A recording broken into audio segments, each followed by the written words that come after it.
মাধ্যমিক শিক্ষকদের digital content প্রতিযোগিতায় সারা দেশে জাতীয়ভাবে প্রথম স্থান অধিকারী। প্রিয় শিক্ষার্থী বন্ধুরা, আমরা হিসাব বিজ্ঞান প্রথম পত্র অষ্টম অধ্যায় দৃশ্যমান ও অদৃশ্যমান সম্পত্তির হিসাব রক্ষণ সম্পর্কে আলোচনা করতেছিলাম। লাস্ট একটি লেকচার আমাদের হয়ে গেছে। আমাদের আজকের ক্লাসে অবচয় ধারণা, অবচয় ধার্যের কারণ ও বিবেচ্য বিষয়, অবচর ধার্যের বিভিন্ন পদ্ধতি সম্পর্কে আলোচনা করব এবং আজকের ক্লাসটি থেকে আমরা অবচয় ধারণা ব্যাখ্যা করতে পারবো, অবচয় ধরার কারণ ও বিবেচ্য বিষয় বর্ণনা করতে পারবো, অবচয় ধরার বিভিন্ন পদ্ধতি, বিশেষ করে সরল রৈখিক এবং ক্রমহ্রাসমান যে পদ্ধতির যে অবচয়গুলো আছে সেগুলো সম্পর্কে আমরা আলোকপাত করতে পারবো। এবং শিক্ষার্থী বন্ধুরা, আজকের ক্লাসটি খুবই গুরুত্বপূর্ণ, কারণ আজকের ক্লাসটি থেকে আমরা অঙ্ক করার বিভিন্ন সূত্র, টেকনিক এবং বিষয় সম্পর্কে জানতে পারবো। So I think you will be with me till the end of this class. শিক্ষার্থী বন্ধুরা, অবচয় ধারণা বোঝার আগে আমরা কিছু ছবি দেখি। এখানে একটা ছবি দেখা যাচ্ছে একটা গাড়ি নিচের দিকে নামতেছে। আসলে গাড়ি তো নিচের দিকে নামতেছে না, গাড়ির ভ্যালু বা মূল্যটা ক্রমে হ্রাস পাচ্ছে। তার মানে একটা সম্পদ যখন তুমি ক্রয় করো, যত বছর ব্যবহার করবে এর মূল্য আস্তে আস্তে হ্রাস পাবে। এখানেও দেখা যাচ্ছে একটা গাড়ি তুমি যে দামে কিনছিলা, after 5 years or 6 years you will not get the same value as like when you purchase this car, কারণ যত ব্যবহার করবা এই গাড়ির মূল্য তত হ্রাস পাবে। এখন স্থায়ী সম্পত্তির এই ব্যবহারজনিত মূল্য হ্রাসকে আমরা ডেপ্রিসিয়েশন বা অবচয় নামে অভিহিত করতে পারি। কোনো প্রতিষ্ঠান পরিচালনার জন্য ব্যবহৃত স্থায়ী সম্পত্তির ব্যবহার, কালের আবর্তন, অপ্রচলন, সরাসরি ভোগ, বাজার মূল্যের স্থায়ী পতন ইত্যাদি দৃশ্যমান বা অদৃশ্যমান কারণে সম্পত্তির গুণ, পরিমাণ ও মূল্যের যে হ্রাস ঘটে তাকে অবচয় বলে। অবচয় হচ্ছে কোনো সম্পত্তির মূল্যকে তার আনুমানিক আয়ুষ্কালের মধ্যে যুক্তিসঙ্গত ভিত্তি অনুসারে বণ্টন ব্যবস্থা। অন্যভাবে বলা যায়, যে কোনো নির্দিষ্ট হিসাবকালের মুনাফা নির্ণয়ে অর্জিত রাজস্ব হতে খরচ হিসাবে সম্পত্তি ব্যবহার বাবদ ব্যয়ের যে অংশ বাদ দেওয়া হয় তাকে অবচয় বলা হয়। মিলকরণ ধারণা অনুযায়ী সঠিকভাবে ব্যয়ের বণ্টন আয়ের সাথে ব্যয়ের সঠিক মিলকরণ করে। অবচয় হলো ব্যয় বণ্টনের একটি পদ্ধতি। অপরপক্ষে অবচয় হলো পরোক্ষ, অনগত এবং অনুমান নির্ভর ব্যয়। তাই বলা হয় অবচয় হচ্ছে ব্যয় বণ্টনের একটি পদ্ধতি, এটি কোনো মূল্যায়ন পদ্ধতি নয়। মনে রাখবা, অবচয়ের মাধ্যমে আমরা কি করি, সম্পত্তির মূল্যকে কয়েকটি কার্যকর আয়ুষ্কালে বণ্টন করে দেই। বিষয়টা পরিষ্কার করে বোঝার জন্য আমরা দেখি, ধরো তুমি একটা স্থায়ী সম্পদ, একটা যন্ত্রপাতি, একটা মেশিন, দালান কোঠা, অফিস ইকুইপমেন্ট এটা কিনেছো এবং এটার আনুমানিক আয়ুষ্কাল 4 বছর, অর্থাৎ you will be able to use this office equipment for 4 years. This means it will have 4 years as useful lifespan. এখন এই 4 বছর জীবনকালে তুমি এই ব্যবহার যে করবে এই স্থায়ী সম্পত্তির মূল্যকে বণ্টন করে দিলে, তাহলে প্রতি বছর তুমি যে ব্যবহার করতেছো, প্রতি বছর ব্যবহারের কারণে এর মূল্যটা হ্রাস পাবে। এটাই হলো অবচয়। তবে এখানে কিছু জিনিস জেনে রাখা ভালো। অবচয় হলো একটি ব্যয় বণ্টন প্রক্রিয়া, ইহা সম্পদ মূল্যায়ন করার প্রক্রিয়া নয়। ভবিষ্যতে সম্পদ পুনঃস্থাপনের জন্য কোনো তহবিল সৃষ্টি করা অবচয়ের কাজ নয়। অবচয় ধারণাটি হিসাব বিজ্ঞানের চলমান প্রতিষ্ঠান ধারণার সাথে সামঞ্জস্যপূর্ণ, অর্থাৎ প্রতিষ্ঠান একটি অনির্দিষ্ট সময়ের জন্য চলমান থাকবে। অবচয় শুধু বস্তুগত স্থায়ী সম্পদের উপর ধার্য করা হয়, যেমন কলকব্জা, দালান কোঠা, আসবাবপত্র।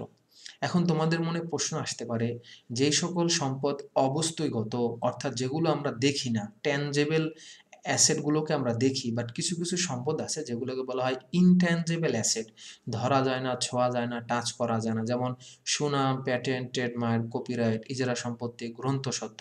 সেক্ষেত্রে আমরা কি করব, কারণ এগুলো তো অবস্তুগত সম্পদ। তো শিক্ষার্থী বন্ধুরা, এই সকল সম্পদের ক্ষেত্রে আমরা অবলোকন ধার্য করি। অবচয় এক প্রকার অনগদ লেনদেন, এর দ্বারা কিন্তু তোমার ব্যবসায় থেকে টাকা যাবে না, তোমার পকেট থেকে টাকা যাবে না, ব্যবসায়ের কোনো নগদ কোনো টাকা চলে যাচ্ছে না, বিষয়টা এরকম। স্থায়ী সম্পত্তির ব্যবহারজনিত ক্ষতি বা মূল্য হ্রাস সচরাচর দৃষ্টিগোচর হয় না, তাই অবচয় একটি ইনভিজিবল লেনদেন বা অদৃশ্যমান লেনদেন। এখন প্রশ্ন হলো, why should we implement this depreciation? আমরা কেন ডেপ্রিসিয়েশন ধরি বা এটা কেন আমরা হিসাবে আনি? এর কারণ কিছু আছে। একটা হলো অভ্যন্তরীণ কারণ, ইন্টারনাল কজেস, আরেকটি হলো বাহ্যিক কারণ, এক্সটার্নাল কজেস। অভ্যন্তরীণ কারণ হলো সম্পত্তির অন্তর্নিহিত স্বাভাবিক কারণে অবচয় সৃষ্টি হলে তাকে অবচয়ের অভ্যন্তরীণ কারণ বলে। এ জাতীয় কারণ নিম্নরূপ: ক, ব্যবহারজনিত ক্ষয়, ওয়্যার অ্যান্ড টিয়ার। স্থায়ী সম্পত্তি ক্রমাগত ব্যবহারের ফলে জীর্ণ হয়ে পড়ে এবং এর কার্যক্ষমতা, ওয়ার্কিং পাওয়ারটা হ্রাস পায়। এর ফলে অবচয় সৃষ্টি হয়। এ ধরনের স্থায়ী সম্পত্তি হতে পারে কলকব্জা, যন্ত্রপাতি, আসবাবপত্র। একটা মেশিন যত ইউজ করবা, ল্যাপটপ যত ইউজ করবা, আস্তে আস্তে কিন্তু এর র্যাম দুর্বল হয়ে যায়, এটা ভাইরাসে অ্যাটাক হয়। অর্থাৎ প্রথম যখন কিনেছিলা সেরকম সে সময় যেরকম কার্যক্ষম ছিল, with the passage of time, সময়ের বিবর্তনে এটা আস্তে আস্তে কর্মক্ষম হওয়া থেকে লুজ হয়ে যায়, অর্থাৎ কর্মহীন হয়ে যায়, অর্থাৎ এটা কর্মক্ষমতা হ্রাস পায়। এইসব সম্পত্তির ক্ষয়ক্ষতি ও অবচয় ব্যবহারের সাথে সম্পর্কযুক্ত। খ, সময়ের প্রবাহ, প্যাসেজ অফ টাইম। কিছু কিছু সম্পত্তির ব্যবহার না হলেও সময় অতিবাহিত হওয়ার সাথে সাথে মূল্য হ্রাস পায়, যেমন ইজারা সম্পত্তি, গ্রন্থ সত্ত্ব, পণ্য সত্ত্ব ইত্যাদি। এসব সম্পত্তি ব্যবহার হোক বা না হোক, সময় অতিবাহিত হওয়ার সাথে সাথে ক্ষয়প্রাপ্ত হয় এবং অবচয় ধার্য হয়। গ, সম্ভোগ বা নিষ্কাশন, কনজাম্পশন অর এক্সট্রাকশন। সরাসরি সম্ভোগ বা নিষ্কাশনের মাধ্যমে কিছু সম্পত্তির হ্রাস ঘটে, ফলে অবচয় ধার্য করতে হয়, যেমন তেল খনি, লৌহ খনি, বনভূমি ইত্যাদি। এসব সম্পত্তির সম্ভোগ বা নিষ্কাশন যত বেশি হবে, সম্পত্তির পরিমাণ তত হ্রাস পাবে। সুতরাং সম্ভোগ বা নিষ্কাশনের পরিমাণের উপর অবচয়ের পরিমাণ নির্ভর করে। এখন আমরা দেখব অবচয় ধরার বাহ্যিক কারণ। ১, অপ্রচলন। নতুন প্রযুক্তির উদ্ভাবন ও ভোক্তার চাহিদা পরিবর্তনের ফলে কোনো চালু সম্পত্তি হঠাৎ অপ্রচলিত হয়ে যেতে পারে, যেমন নোকিয়া সেট। এখন অ্যান্ড্রয়েড সেট বাজারে আসছে, আগে কিন্তু নোকিয়া খুব চলতো, নোকিয়ার বাটন সেট। এখন এই সেটগুলো অপ্রচলন হয়ে গেছে। এই অপ্রচলনের ফলে চালু সম্পত্তির অবচয় ধরতে হয়, কেননা অপ্রচলনের ফলে সম্পত্তির ব্যবহারিক মূল্য থাকে না। কোনো যন্ত্রপাতি অপ্রচলনের জন্য অবচয় সৃষ্টি হলে তার জন্য যন্ত্রপাতি দায়ী নয়, প্রত্যক্ষভাবে দায়ী হলো নতুন যন্ত্রপাতি আবিষ্কার। ২, বাজার দরের স্থায়ী হ্রাস।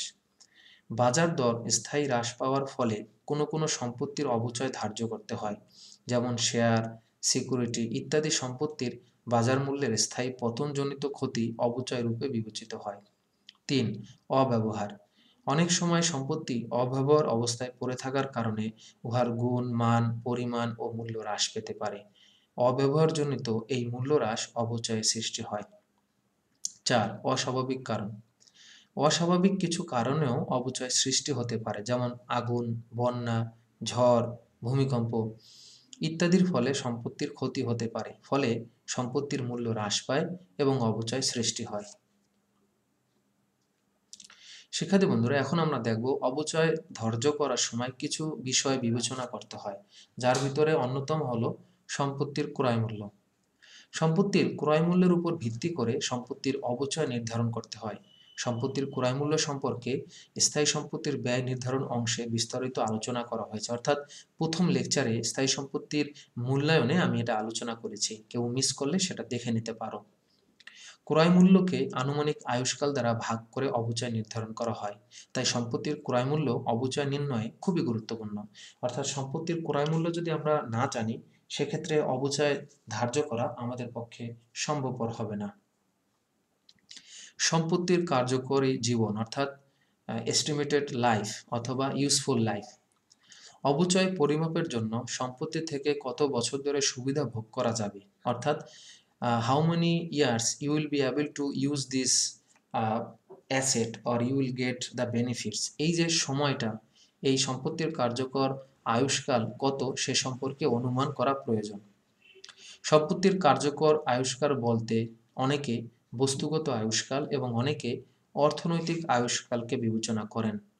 যে সময় ধরে সম্পত্তি থেকে অর্থনৈতিক সুবিধা সুযোগ সুবিধা পাওয়া যায় তাই হলো সম্পত্তির অর্থনৈতিক আয়ুষ্কাল। সাধারণত সম্পত্তির অর্থনৈতিক আয়ুষ্কাল বস্তুগত আয়ুষ্কাল থেকে কম হয়।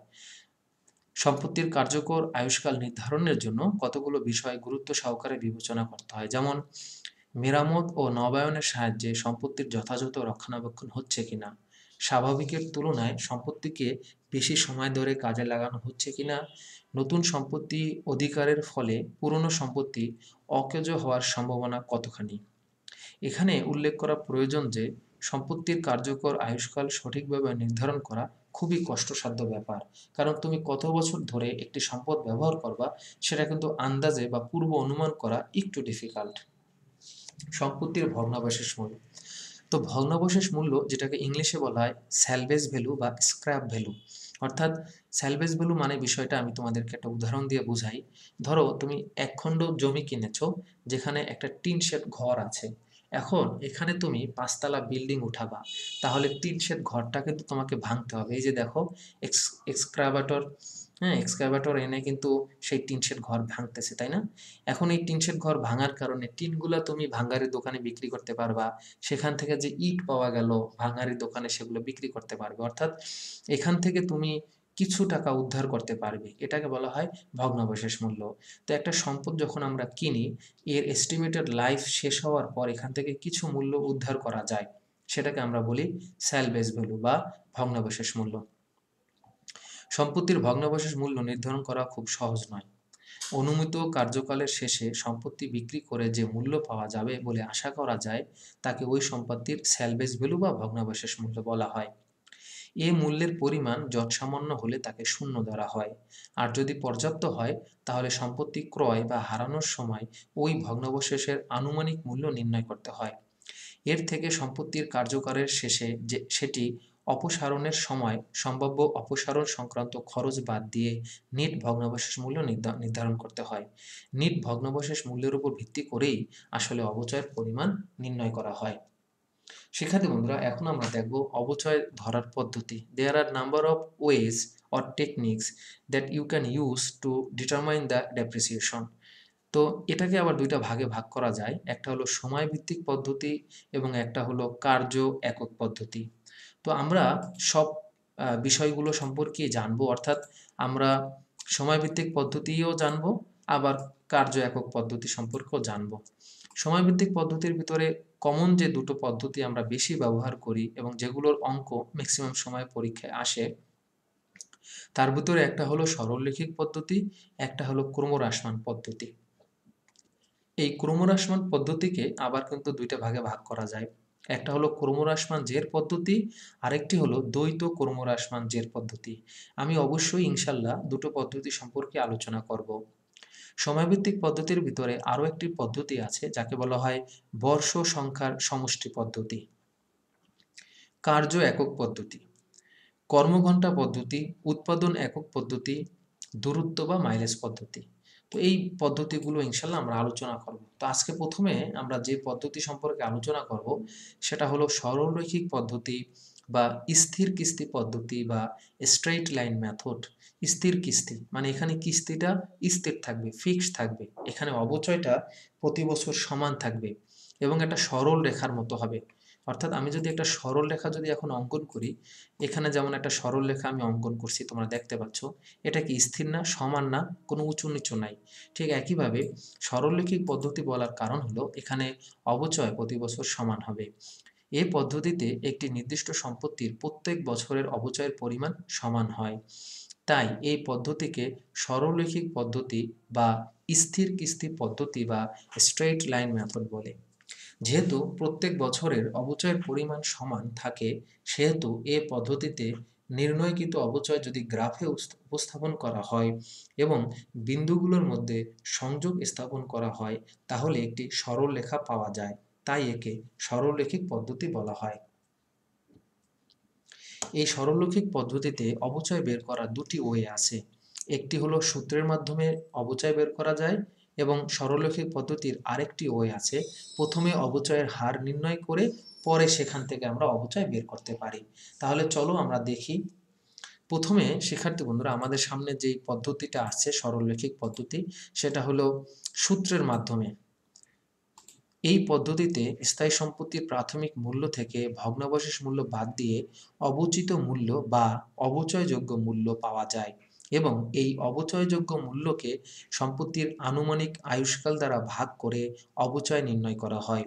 তাহলে অবচয় নির্ণয়ের সূত্রটি হবে বার্ষিক অবচয় সমান সমান সম্পত্তির মূল্য মাইনাস ভগ্নাবশেষ মূল্য ভাগ আনুমানিক আয়ুষ্কাল। এখন উপরে যে সূত্রটা লিখেছি সম্পত্তির মূল্য মাইনাস ভগ্নাবশেষ মূল্য, এইটার মানে হলো অবচয়যোগ্য মূল্য। আবারও বলতেছি, সম্পত্তির মূল্য থেকে ভগ্নাবশেষ মূল্য যদি আমরা বাদ দেই তাহলে আমরা পাই অবচিত মূল্য বা অবচয়যোগ্য মূল্য। এই অবচয়যোগ্য মূল্যকে সম্পত্তির আনুমানিক আয়ুষ্কাল বা বছর দিয়ে ভাগ দিলে আমরা সরলরৈখিক পদ্ধতিতে অবচয়ের পরিমাণটা বের করতে পারবো। এই সরলরৈখিক পদ্ধতিটি সাধারণত ইজারা সম্পত্তি, পণ্য সত্ত্ব, ঘুরন্ত সত্ত্ব ইত্যাদি সম্পত্তির ক্ষেত্রে বেশ বিশেষ উপযোগী। এই পদ্ধতিতে অবচয় নির্ণয় করা সহজ এবং প্রতি বছর একই পরিমাণ অবচয় ধার্য করা হয় বলে অবচয় নির্ধারণের সময় অনেক সময় বাঁচে। তো আমরা এই পদ্ধতির একটা ছোট্ট একটা অঙ্ক দেখি। How to calculate the straight line depreciation method. আমরা সম্পত্তির মূল্য মানে পারচেজ প্রাইস অফ অ্যাসেট, সেখান থেকে স্যালভেজ ভ্যালু মানে ভগ্নাবশেষ মূল্য বাদ দেব এবং টোটাল রেজাল্টকে আমরা বছর দিয়ে ভাগ দেব, অর্থাৎ এই সম্পত্তিটি কত বছর আমরা ব্যবহার করতে পারবো, আনুমানিক কার্যকর আয়ুষ্কাল। এখন আমাদের সামনে একটা উদাহরণ আছে। You want to buy a computer server for 5,000 টাকা। 5,000 টাকা দিয়ে আমরা একটা কম্পিউটার সার্ভার কিনবো। বেসড অন পাস্ট এক্সপিরিয়েন্স, আগের অভিজ্ঞতা থেকে বলা যায় যে এই সার্ভারটি আমরা 3 বছর ধরে ব্যবহার করতে পারবো এবং এটার স্যালভেজ ভ্যালু হলো 200 টাকা, অর্থাৎ এরপর আমরা এই সার্ভারটি অন্য কারো কাছে বিক্রি করে 200 টাকা উদ্ধার করতে পারবো। এখন সরলরৈখিক পদ্ধতির আমরা সূত্র প্রয়োগ করে আমরা এটার অবচয় বের করতে পারি।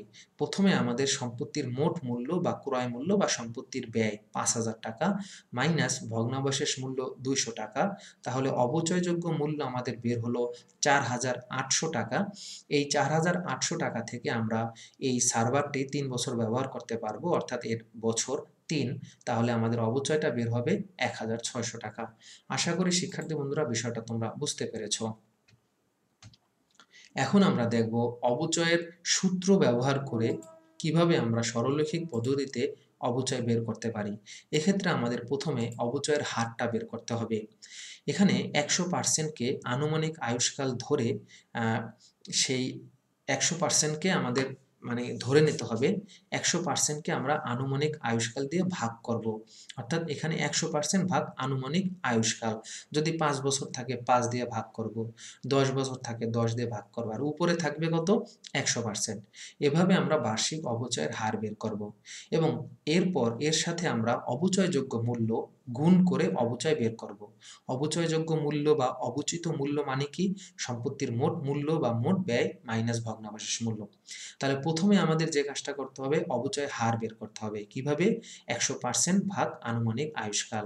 এরপর আমরা অবচয়যোগ্য মূল্যকে এই অবচয়ের হার দিয়ে গুণ দেব। অবচয়যোগ্য মূল্য গুণ অবচয়ের হার সমান সমান আমাদের রেজাল্ট আসবে কত? বার্ষিক অবচয়। আশা করি শিক্ষার্থী বন্ধুরা তোমরা সরলরৈখিক পদ্ধতিতে অবচয় বের করার এই দুটো পদ্ধতি সম্পর্কে বুঝতে পেরেছ। এখন চলো আমরা একটা প্র্যাকটিক্যাল একটা অঙ্ক দেখি। চেরি কোম্পানি 1 জানুয়ারি 2013 সালে তাদের পণ্য সরবরাহের জন্য একটি ডেলিভারি ভ্যান ক্রয় করেন। ডেলিভারি ভ্যান একটি স্থায়ী সম্পদ। এটি কিনতে গিয়ে তাদের 13,000 টাকা খরচ পড়ে এবং এটির ভগ্নাবশেষ মূল্য 1,000 টাকা। অর্থাৎ এটি যত বছর ধরে ব্যবহার করব, যেমন 5 বছর এটার আনুমানিক আয়ুষ্কাল, 5 বছর শেষে এটা সম্পূর্ণভাবে ধ্বংস হয়ে যাবে না, নষ্ট হয়ে যাবে না। এটির কিছু চাকা আমরা ব্যবহার করতে পারবো, কিছু টিন ব্যবহার করতে পারবো, বা এটির এই ডেলিভারি ভ্যান থেকে কিছু টাকা আমরা উদ্ধার করতে পারবো এর আনুমানিক আয়ুষ্কাল শেষে, যেটাকে আমরা বলি ভগ্নাবশেষ মূল্য। তাহলে এখানে 3টা মূল্য দেওয়া আছে।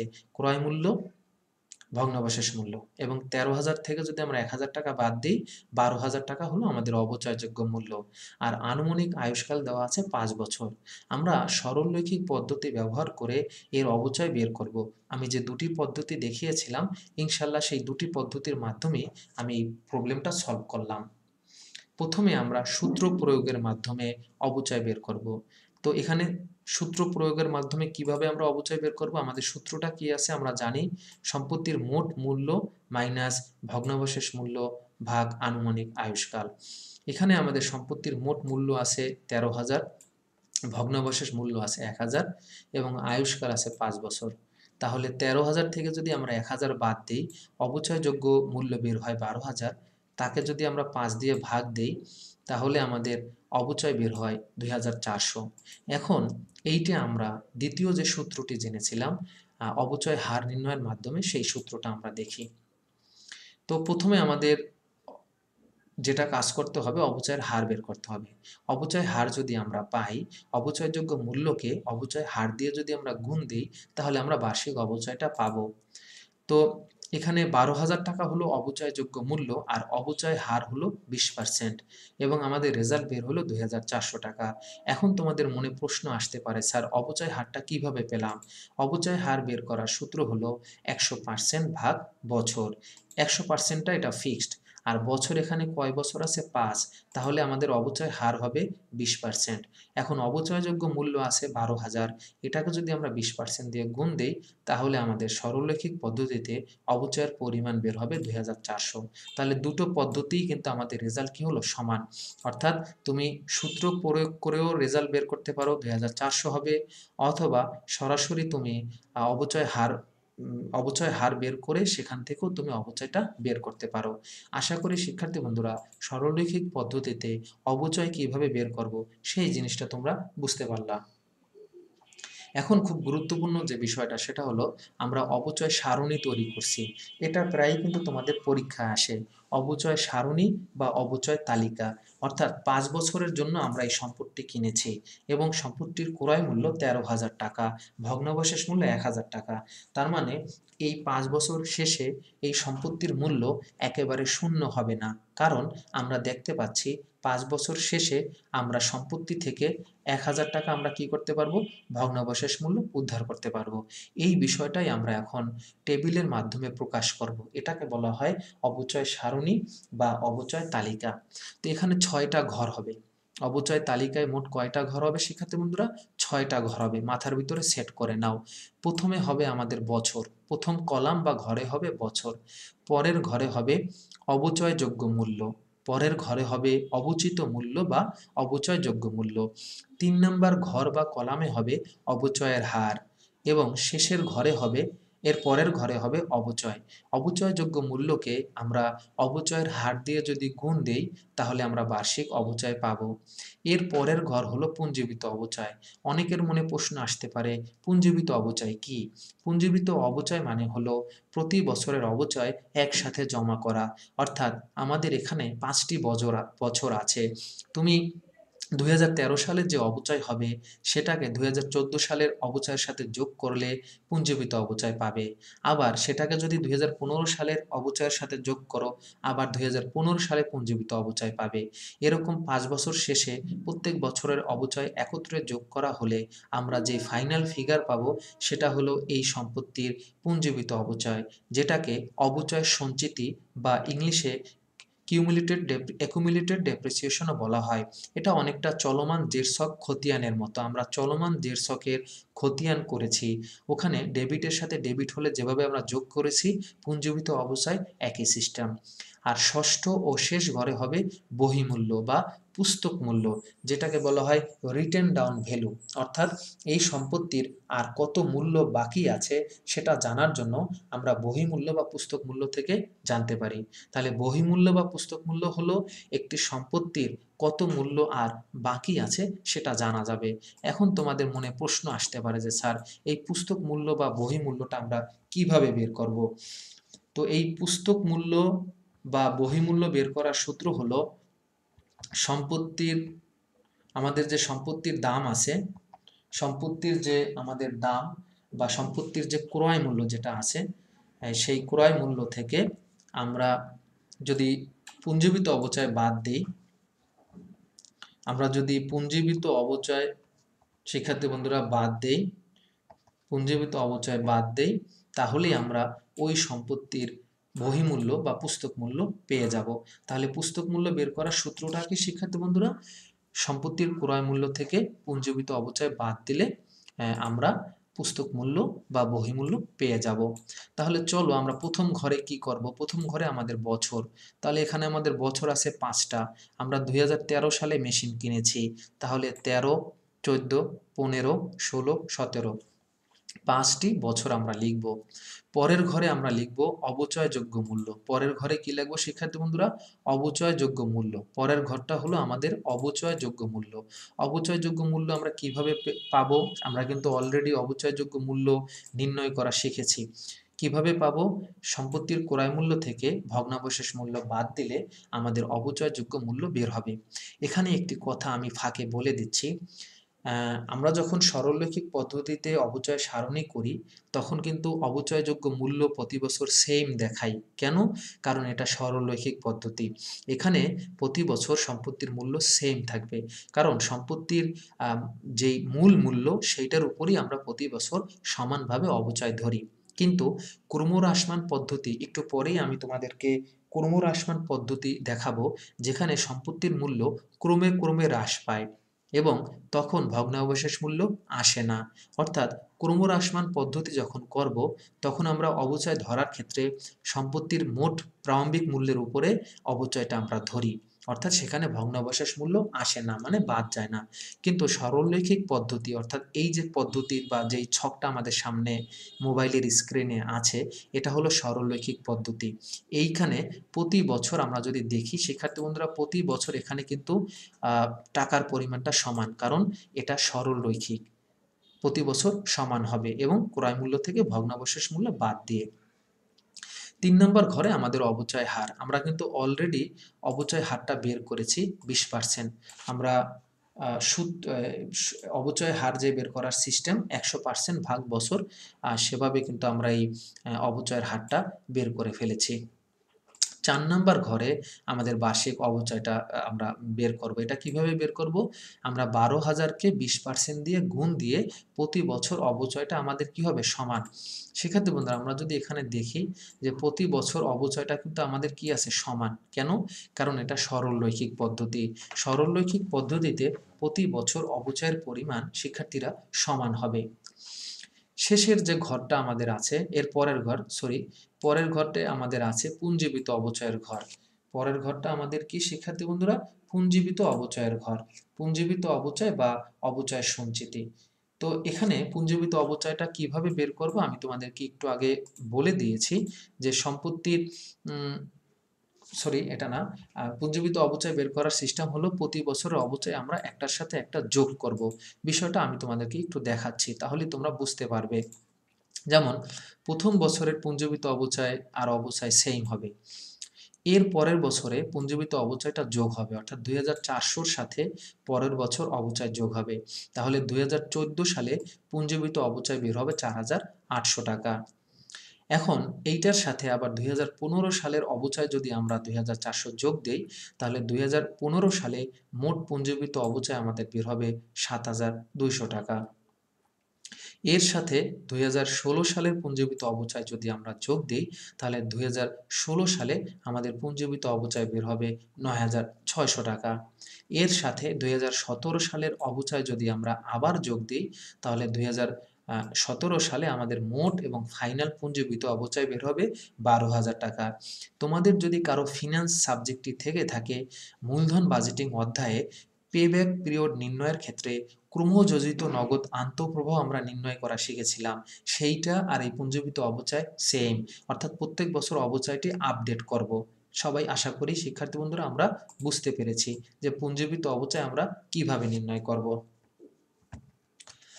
তো শিক্ষার্থী বন্ধুরা, এখন আমরা দেখব আমাদের ফাইনাল যে ঘর আছে, সেটা হলো আমাদের ফাইনাল যে ঘরটা আমাদের আছে শিক্ষার্থী বন্ধুরা, সেটা হলো আমাদের পুস্তক মূল্য বা বহিমূল্য। এই পুস্তক মূল্য বা বহিমূল্য কিভাবে নির্ণয় করব অলরেডি কিন্তু আমরা দেখেছি। পুস্তক মূল্য বা বই মূল্য বের করার সিস্টেম হলো সম্পত্তির ক্রয় মূল্য থেকে পুঞ্জীভূত অবচয় আমরা বাদ দেব। তো এখানে সম্পত্তির ক্রয় মূল্য আমাদের আছে 12,000। আমাদের এখানে সম্পত্তির ক্রয় মূল্য শিক্ষার্থী বন্ধুরা আছে 12,000। এই 12,000 থেকে আমরা এর পুঞ্জীভূত অবচয় বাদ দেবো। তাহলে 12,000 থেকে 2,400 টাকা যদি আমরা বাদ দেই, তাহলে আমরা 10,600 টাকা পাবো, এই ফিগারটা পাবো। ঠিক একইভাবে পরের বছর আমরা আবার যদি করি, 12,000 থেকে পুঞ্জীভূত অবচয় 4,800 টাকা বাদ দেই, তাহলে পরের বছর গিয়ে আবার আমরা পাবো 8,200 টাকা। এইভাবে একই সিস্টেমে 2015 সালের 12,000 থেকে 7,200 বাদ দেবো, তাহলে পুস্তক মূল্য পাবো 5,800।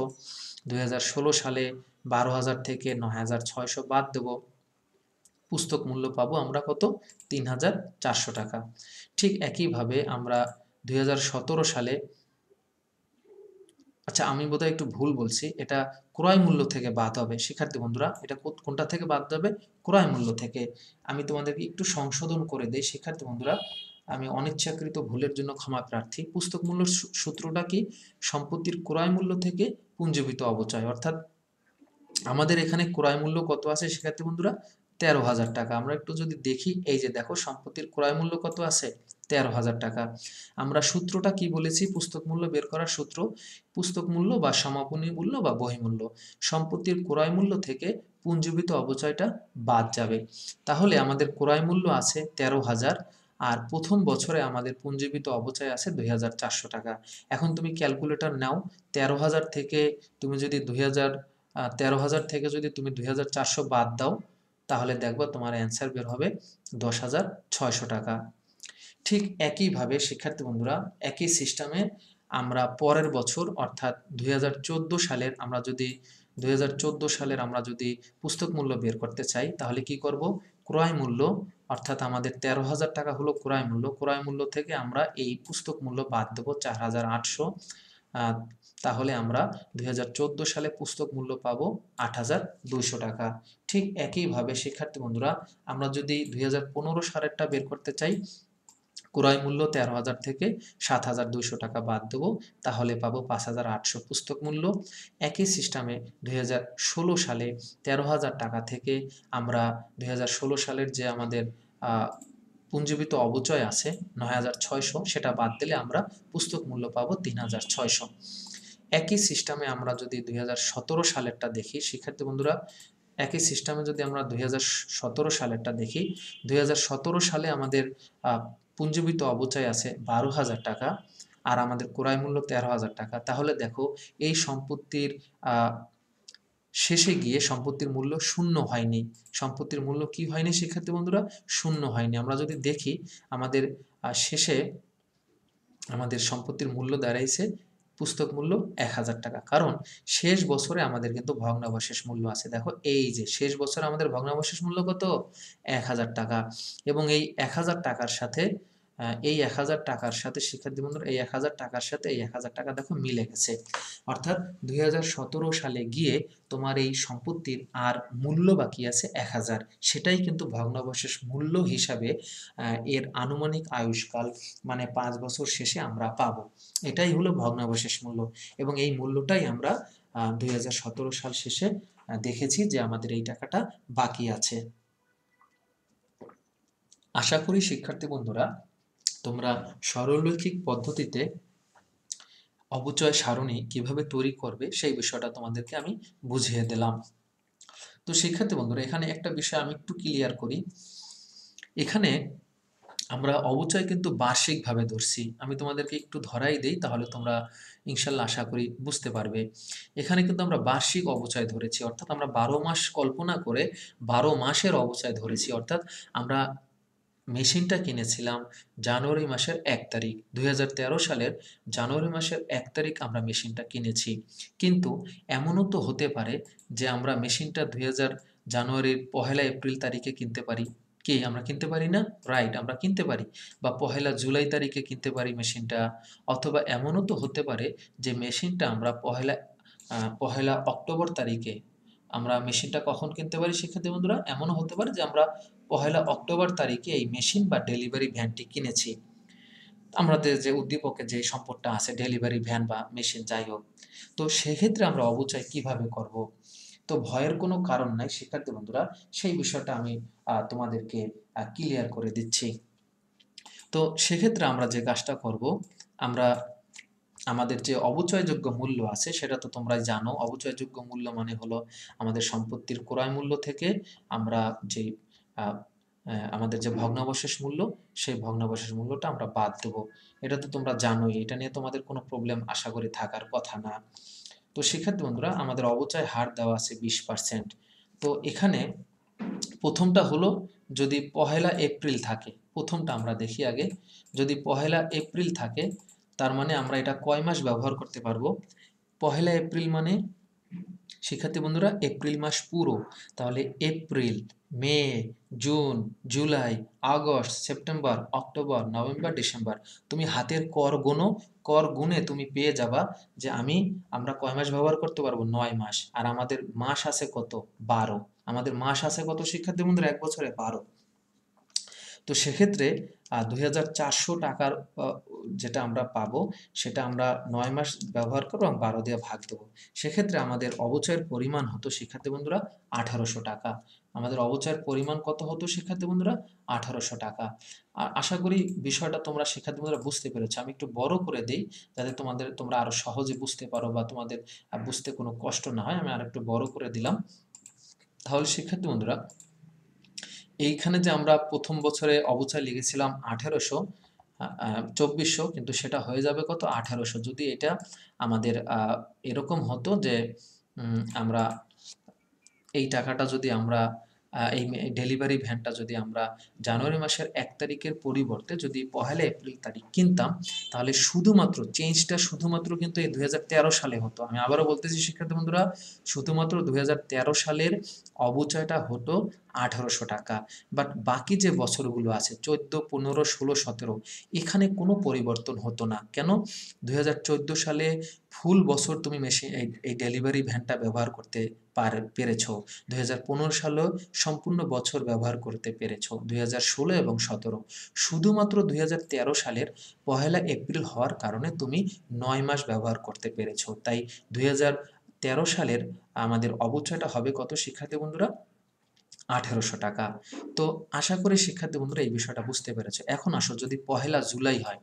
যদি ১লা জুলাই হয়, আমি এখানে সরাসরি অবচয়যোগ্য মূল্যটাই লিখি। রাইট? এত আর ব্যাখ্যা করার দরকার নেই। এই বিষয়টা তোমরা বুঝতে পেরেছো। যদি ১লা জুলাই হতো সেক্ষেত্রে আমরা অবচয়টা কিভাবে করতাম? সেক্ষেত্রে আমরা অবচয়ের ক্ষেত্রে ৬ মাস ধরতাম। কয় মাস ধরতাম শিক্ষার্থী বন্ধুরা? ৬ মাস। কেন? তুমি হাতের কর গুনো পুরা জুলাই মাস। July, August, September, October, November, December. তার মানে সেক্ষেত্রে শিক্ষার্থী বন্ধুরা আমাদের অবচয়ের মান বের হতো ১২০০ টাকা। কত টাকা বের হইতো শিক্ষার্থী বন্ধুরা? ১২০০ টাকা।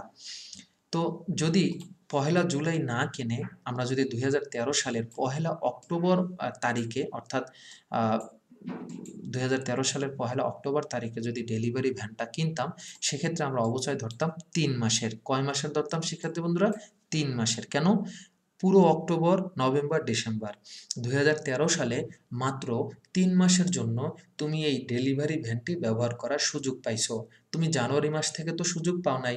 তাহলে অক্টোবর, নভেম্বর, ডিসেম্বর ৩ মাস তুমি ব্যবহার করার সুযোগ পাইছো। ১লা অক্টোবর মানে কি? পুরো অক্টোবর মাস তুমি ব্যবহার করছো। November, December. সেক্ষেত্রে আমরা কয় মাস ধরতাম শিক্ষার্থী বন্ধুরা? ৩ মাস ধরতাম। আর এই অবস্থায় আমাদের অবচয় হতো কত? ৬০০ টাকা। আশা করি শিক্ষার্থী বন্ধুরা এই ফ্র্যাকশনটা তোমরা বুঝতে পেরেছো। সরলরৈখিক পদ্ধতিতে আমরা অবচয় যখন ধরবো বা ক্রমহ্রাসমান জের পদ্ধতিতে অবচয় যখন ধরবো, আমাদের দেখতে হবে যে ১ম বছর মানে ১ম-এ যে বছরের আমরা শুরু করেছি সেখানে কি ১লা জানুয়ারি থেকে অবচয়টা ধরা হয়েছে? নাকি ফ্র্যাকশনে গিয়ে ধরা হয়েছে, অর্থাৎ ১লা জুলাই, ১লা এপ্রিল, ১লা অক্টোবর। এমন আছে ১লা মে তারিখও তুমি কিনতে পারো।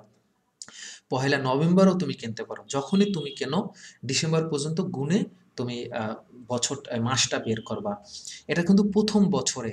আর পরের বছরে গিয়ে দেখবা ফুল বছর পাওয়ার কারণে সেক্ষেত্রে কিন্তু আমাদের এই ফ্র্যাকশন ভেঙে আর অবচয় করার দরকার নাই। যেমন এখানে প্রথম বছরে ১৮০০, ১২০০ বা ৬০০ যাই হোক, পরের বছরে কিন্তু আমাদের ফুল ২৪০০ হয়েছে। কেন? কারণ প্রথম বছর বাদে বাকি সব বছরগুলো ফুল বছর পুরো ১২ মাস আমরা এই ডেলিভারি ভ্যানটি ব্যবহার করার সুযোগ পেয়েছি। তো আশা করি শিক্ষার্থী বন্ধুরা এই বিষয়টা তোমরা বুঝতে পেরেছ।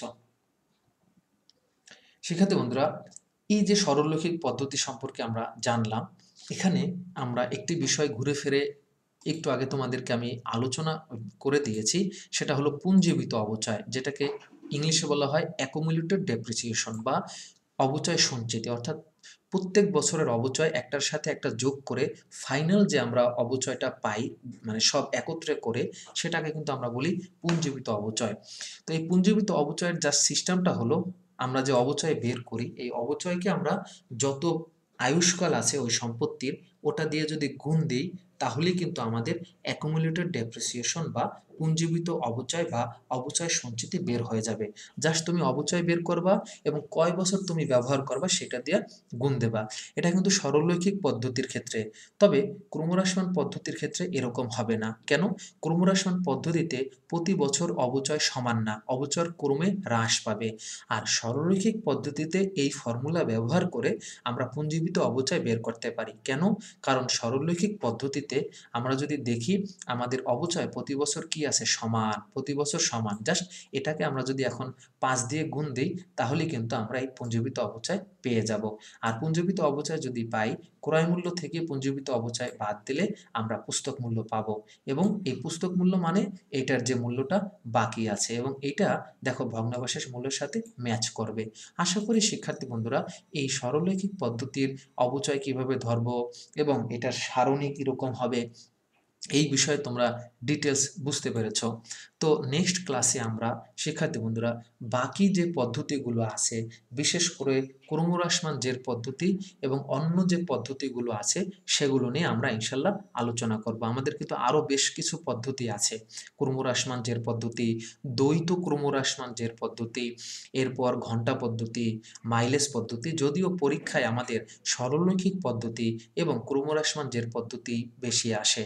তো আজকের ক্লাসটি তোমরা প্রয়োজনে আবার দেখবে এবং তোমাদের যে উদাহরণে বিভিন্ন ধরনের অঙ্ক দেওয়া আছে, উদাহরণের অঙ্কগুলো দেখবে। ইনশাল্লাহ আমি নেক্সট লেকচার শেষে এর পরের লেকচার থেকে, অর্থাৎ ৪ নাম্বার লেকচার থেকে আমি থ্রোলি অঙ্ক করানো শুরু করব। সেই পর্যন্ত সবাই ভালো থাকো, নিরাপদে থাকো। আসসালামু আলাইকুম ওয়া রাহমাতুল্লাহ।